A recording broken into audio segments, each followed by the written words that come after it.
What does it mean to be design obsessed? It's something our design team lives by. It's what sets apart good design from great. What you're about to see is an idea brought to life that brings inspiration from the outside in. Vicente Vasquez and I, Jen Giannotti Jenis, will take you on a journey with some incredible creative people who will share their stories on what it means to be design obsessed. I love this city.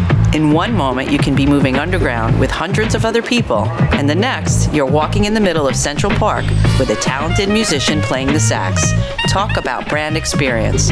New York City is the ultimate brand experience, filled with thoughtful, human-centered innovation, like hot dog carts. To me, design is taking something that's really, really cool and making it a little bit cooler. He's like, I just like money. So here it is. Let's break it apart a little bit. Go for it. Let's see what we could do to make it a little different and see where we could take that. Excuse me, sir. Do you know what time it is? Oh yeah, it's 12. Jen? Hi. Oh my gosh. How are you? Good to see you. Long time, I know. What's happening? I got us some hot dogs. Oh, you didn't. Couldn't be here without a hot dog. Thanks for talking to us today about being design obsessed. I wanted to speak to you because you have had such an amazing career over the last 30 years in design. Logo development to menswear. You had your own studio, all-star DJ. All of these wonderful experiences has led up to where you are today with Hemel. Yes. So let's talk about Hemel. Hemel was originally the name of my design consultancy. And at some point, I thought it would be a good idea to create this giveaway I can give to my clients around the holidays or birthdays, nice. or just to mark the end of a long project, just as a thank you.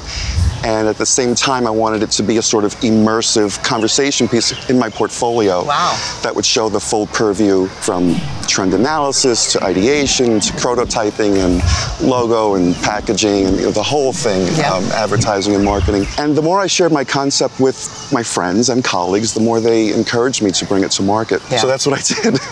Just like that. It was a build-up, so but yeah. simple. But seriously, you've had to really go deep in understanding, and like there's such an intention and a passion and an obsession, right, for detail in understanding everything that goes into these watches. How did I become so obsessed? I don't know. I guess it's just nature. You just something you're born with. I was always like drawing typefaces when I was like a teenager and looking at graffiti in the 70s and the 80s and comic book covers. And my art teacher sophomore year, I'll never forget him. He told me, you can be a graphic designer, a commercial artist. I'd never heard of that before. And from that point forward, it's like everything I did was to get closer to that goal of being a commercial artist. You can't be a designer at that level without being so detail obsessed. Yeah, and really paying attention to what someone is looking for in a watch, how it's going to sit on the wrist. Oh, of course. Right? The ticks, flows. Yeah. Well, I mean, it's all about the user experience in the end, So for example, something I always do on my watches is I have the lugs curved down to sort of hug the wrists. The user experience is about, readability, and that's where my graphic design background comes in. What's amazing to me is that you took your love of design and your obsession for design and your obsession for entrepreneurship and innovation into this business, but you also brought in, obviously, your graphic background and your design background and your packaging background, which really creates the entire experience. Wow, what a blessing that you could use all of those skills, right? Talk to me about what you feel like is the most important thing that you want people to take away when they buy a Hemel watch or when they experience the Hemel brand. Love. It's all about the love of the design. I am in a heavenly place when I'm designing, no matter what I'm designing. It's like my ecstasy. And it's why I can work 8, 10, 15 hours. I love it. I really do. I'm very blessed. I was able to monetize a hobby and a love that's been with me literally my whole life. I mean, I think of like the first watch I got even, my dad gave me. I was like in 2nd or 3rd grade. I still have it. That's awesome. What makes the Hemel brand so unique and special. Yeah. Because it's obviously very close to your heart. How does that come across, and how do you feel like it's differentiated when you put it out there against all the other competition? Well, I basically reinvent mid-century classics. Okay. So, and I bring them into a more modern era, and I basically make them into modern classics. The higher-end specifications, and the more comfortable, buttons and crowns and lugs and the Italian leathers. I'm drawing on the timeless military classics, actual military timepieces, and refashioning those for the modern gentleman. A lot of people don't realize, but a lot of watch innovation was brought about by military need. So when you talk about like hacking movements or rotating bezels, water resistance, shatterproof glass. I mean, the very fact that watches migrated from our pockets to our wrists was also the result of military innovation and need. So I like to honor that. You're an amazing storyteller, and there's a really rich story in there. People want to know what that authenticity is, what that purpose is, which is fantastic. I think a lot of brands struggle today with that, authenticity or finding their voice and their true purpose, and it seems you've landed it quite nicely. Thanks, yeah. I'm very lucky. Well, thank you for talking to us today. Thank you. It's been awesome. Thanks, Marv. Yeah. Bye. What more can someone want to complement an incredible watch like the ones Marvin designs at Hemmel? Well, a custom-tailored suit, of course. I'm heading over to the Friars Club to meet with Eva Moya, who designs suits for TV personalities, athletes, business executives, and the common guy. What makes Eva special is she looks beyond the fabric and the finished suit and instead asks the person wearing it, what's your lifestyle like? How can your wardrobe complement that? Let's hear more from Eva herself. Hey, Eva. Hi, Jen. How are you? I'm great. How are you? Oh, so good to see you. Thank you. I want to show you some of my work, if you don't mind. Let's go. So here's some pieces I did for my husband. Wow. He's a bigger guy, so I did the wider lapel, handmade buttonhole, one button. Of course, I did the lining. He picked a fun African lining. Oh, that's beautiful. This is an undyed wool, all organic. Can I feel it? Yeah, absolutely. And there's real mother of pearl buttons. Attention to detail, super important. Yes. Let's go sit and chat some more, shall we? Yeah, let's go get a drink. Let's do it.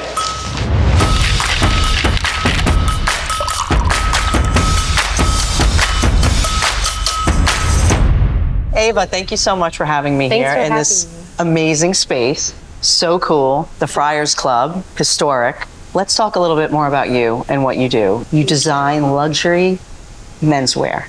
Tell me a little bit about how you got started. Well, my dad always wore really nice clothing. So I always noticed the difference between like his clothing and everybody else's clothing. And I remember when I was 4 years old, waiting for him to drop me up to preschool, and how his pants would just go with him as he was walking.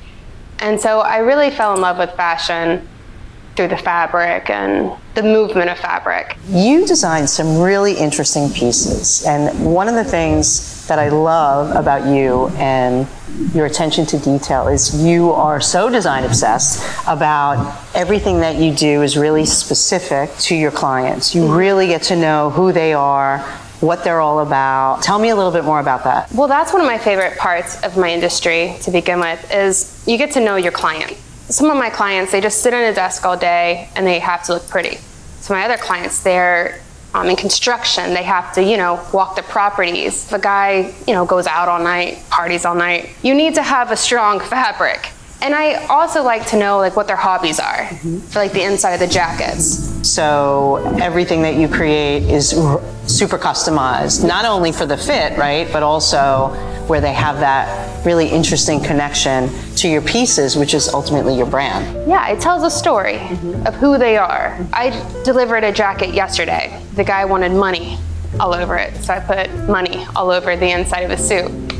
And I asked him, do you have any other hobbies? And he's like, I just like money. And so I had a guy the other day, he's a president of a company, and him and the CEO, they just don't get along at all.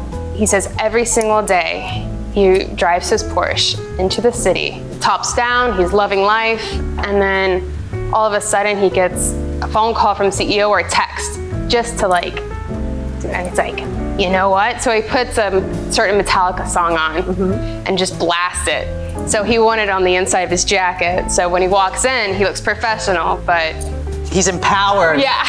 he's protected and empowered with the strength. Yes. The song. The song that he just puts amazing. on repeat and blast. So, Ava, tell me, how do you keep that inspiration going? How do you keep that creativity going, constantly challenging yourself to make great things, but to deliver something new and better? Listening to them, seeing what they like, what they're passionate about. You know, when you listen to people, you find out more things about them. Like my one client, like, yeah, I know he has 2 kids, a wife. He's looking for a beach house. But then I asked him, well, what kind of car do you drive? He drives an exotic car. And I'm like, so you're into cars? He's like, oh yes, very much so. And so the next suit, we're gonna have cars on the inside. Finding all those little nuggets about your clients and really listening and then creating, customizing and creating something specific for them. Absolutely. And you'll be shocked about just the little things like his exotic car or maybe their dog or something that they're truly passionate about that they don't really open up about. And then them seeing the little touch that you put in there, their eyes just light up. And then they stand taller and they get so excited about the product, which makes me excited. Oh, that's amazing. It keeps it fresh, it keeps it new, it keeps them coming back. Yep, yeah, that's true too, yeah. So let me ask you one last question. It's great, you have all these amazing clients and you create all these beautiful pieces and it's fantastic when you see them wearing it.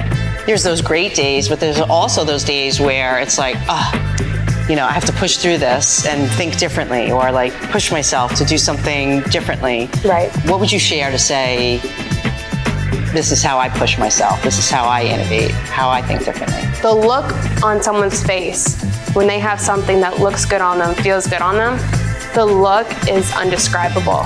And so, you know you've nailed it for them. yes. Amazing. Thank you, Ava. Appreciate Thank you so much. Thank you. Meeting with Eva reminded me how important it is to create a personal experience for your customers. Listening to them, creating for and with them is key in being authentic to your brand. I'm off to meet Vicente and can't wait to tell him about the day. Vicente! Oh, Jen! Hi! Good to see you. How was the day today? The day was so fun. Yeah? Yeah. I would have loved to have you with us. It was great. We were in Central Park in the morning. We talked to Marvin, who's a watch designer, incredible watch designer. He shared with us all about his brand, you know, what he does to customize these watches, just incredible talent. We talked to Ava. She's a luxury menswear designer at the Friars Club. Beautiful pieces. It was just so fun, really insightful.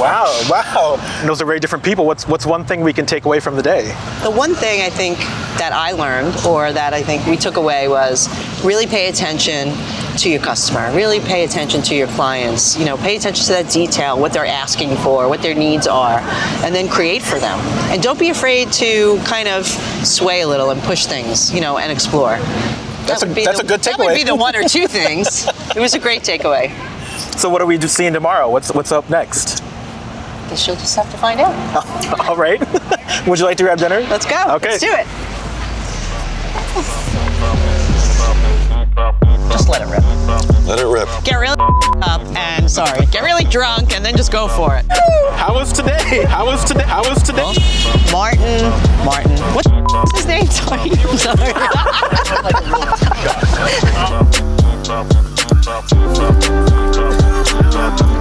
Can we stop? I'm sweating. My legs are like, I'm gonna fall off the chair.